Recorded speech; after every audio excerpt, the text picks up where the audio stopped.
Oh, a bit enthusiastic there. Should have put a towel underneath that.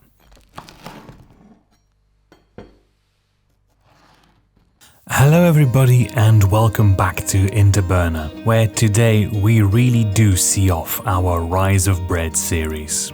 This video is really the culmination of all that history. If you don't know what we're on about, go check out this playlist first.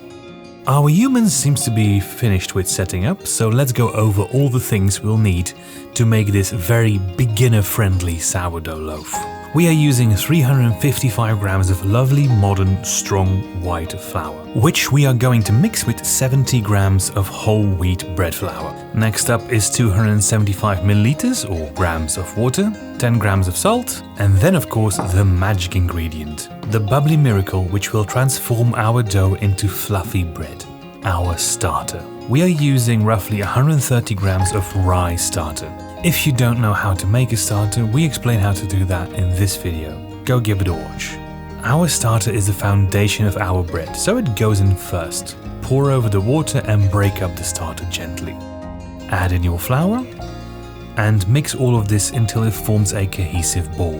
Now cover this and let it sit for 30 minutes to an hour. During this period, we are going to dissolve 10 grams of salt in 10 grams of water. The salt might not fully dissolve. That's fine. The reason we're not adding in our salt straight away is because it inhibits fermentation. Doing it this way gives our yeast a small head start. After 30 minutes, add the salt to the dough. Make sure all the non-dissolved salt also makes it into the bowl. Start working the dough a bit. We're not looking for a proper kneading here, we just want the salt water to fully incorporate. You're ready when there are no more glistening bits on your dough. We are going to spray some water onto our dough to give it a humid environment. Cover your dough with a lid or a damp towel and pop it in a nice warm place. We are using our oven with the light on. After 30 minutes, take it out, wet your hands and give it a stretch and fold. You'll notice the dough getting tighter and tauter as you go around the folds. You're done when you really can't pull it anymore.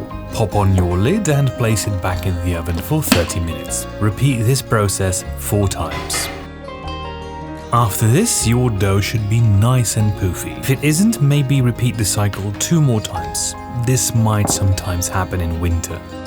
Now dust your worktop and turn over the bowl to get out your dough. Give it a rough, round pre-shape, flip it over and then cover it with some extra flour. We are using a mixture of rice and plain flour.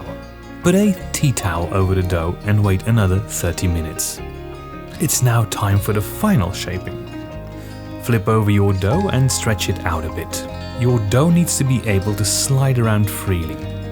If there is a sticky part, just add some more flour to that spot. Brush off the excess flour on the top side and spray on a little bit of water.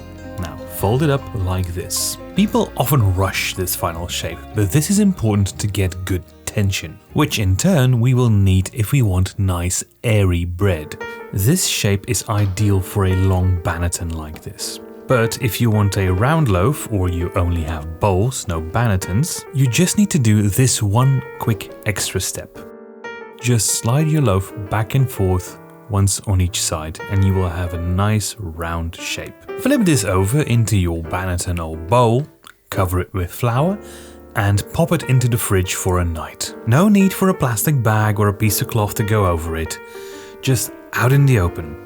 It's actually good for the bottom, which is at the top here, to dry out a little bit. The following morning, heat up your oven to maximum. If you are using a pot with a lid, put it in now so it can heat up along with the oven. We have a steel in our oven, so there is no need for us to do this. Note that we have a little tray underneath the steel that's warming up along with the oven. When your oven is as hot as it can get, it's time to bake. If you're not using a pot, get some ice cubes ready.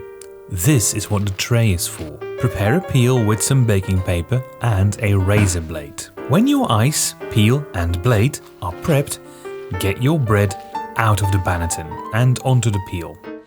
Oh, bit of a clumsy dismount there, but that's alright. We want a nice ear, so we're going to brush off the excess flour from where we are going to make the cut. And now comes the tricky part. make a cut across the bread holding the blade at roughly a 30-degree angle. This is also the point where you can make some embellishments if you want.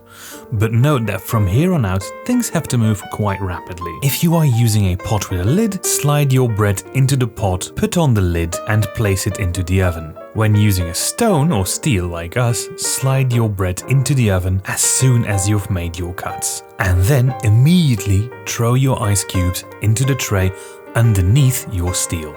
Now leave it to bake for 20 minutes.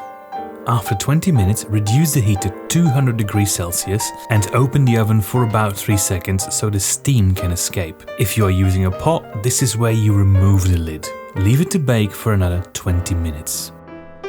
After a total of 40 minutes in the oven, your bread is ready. As you can see, we got a lovely ear. A bit too lovely if we're honest. Now let it cool down for at least an hour. While we were waiting for the bread to cool down, our human made a quick avocado salad just to emphasize how much of a millennial he is. You can use this recipe as a jumping off point for loads of varieties. You can cover the crust in seeds or replace some of the white flour with more whole wheat. Add in some dried fruits. Be creative with your bread and do let us know in the comments what do you like to do with your bread. After all this work, you've earned your sandwich. And this bread will give you a crispy crust but still a lovely soft crumb, which is not too holy. Ideal for wet toppings like our avocado and tomato salad. Thank you very much for watching, we hope you enjoy this video. If you did, please leave a like and subscribe, it means a lot to us. See you in the next one.